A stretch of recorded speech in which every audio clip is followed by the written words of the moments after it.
Hi, hello friends, welcome back to the Prime Content YouTube channel. 4 రోజుల పాటు ఏపీలో వర్షాలు, ఇక ఉపరితల ఆవర్తనం కొనసాగుతోంది. ఇక వివరాల్లోకి వెళ్ళినట్లయితే ఐఎండీ సూచనల ప్రకారం వాయువ్య బంగాళాఖాతం, దానికి ఆనుకొని ఉన్న ఉత్తర ఒడిశా, పశ్చిమ బెంగాల్ తీరాల మీదుగా ఉపరితల ఆవర్తనం కొనసాగుతోంది. అదే ప్రాంతంలో రానున్న 24 గంటల్లో అల్పపీడనం ఏర్పడేందుకు అవకాశం ఉందని విపత్తుల నిర్వహణ సంస్థ మేనేజింగ్ డైరెక్టర్ ప్రఖర్ జైన్ వెల్లడించారు. దీనితో పాటుగా మరొక ద్రోణి విస్తరించి ఉందని పేర్కొన్నారు.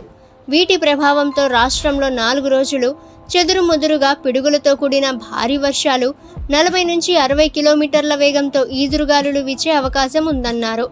ప్రజలు అప్రమత్తంగా ఉండి తగిన జాగ్రత్తలు తీసుకోవాలని సూచించారు. భారీ హోర్డింగ్స్, చెట్ల కింద, శిథిలావస్థలో ఉన్న గోడలు, భవనాలు వంటి వాటి దగ్గర నిలబడరాదని విపత్తుల నిర్వహణ సంస్థ మేనేజింగ్ డైరెక్టర్ ప్రఖర్ జైన్ అన్నారు.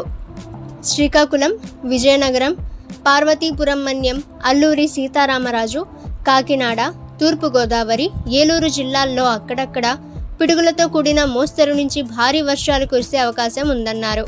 విశాఖపట్నం, అనకాపల్లి, కోనసీమ, పశ్చిమ గోదావరి, కృష్ణా, ఎన్టీఆర్, గుంటూరు, బాపట్ల, పల్నాడు, ప్రకాశం, నెల్లూరు, కర్నూలు, నంద్యాల, అనంతపురం, శ్రీ సత్యసాయి, వైఎస్ఆర్ కడప, అన్నమయ్య, చిత్తూరు, తిరుపతి జిల్లాల్లో కొన్ని చోట్ల పిడుగులతో కూడిన తేలికపాటి వర్షాలు కురిసే అవకాశం ఉందన్నారు.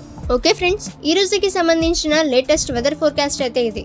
ఇక ప్రతిరోజు మీరు లేటెస్ట్ వెదర్ రిపోర్ట్ తెలుసుకోవాలి అనుకుంటే ద ప్రైమ్ కంటెంట్ యూట్యూబ్ ఛానల్ని సబ్స్క్రైబ్ చేసుకోండి. అలాగే ఫ్రెండ్స్, ఈ యొక్క సమాచారాన్ని మీ ఫ్రెండ్స్ అండ్ ఫ్యామిలీకి షేర్ చేయండి. వీడియో నచ్చితే వీడియోని లైక్ చేయండి. ఇక నెక్స్ట్ వీడియోలో కలుసుకుందాము.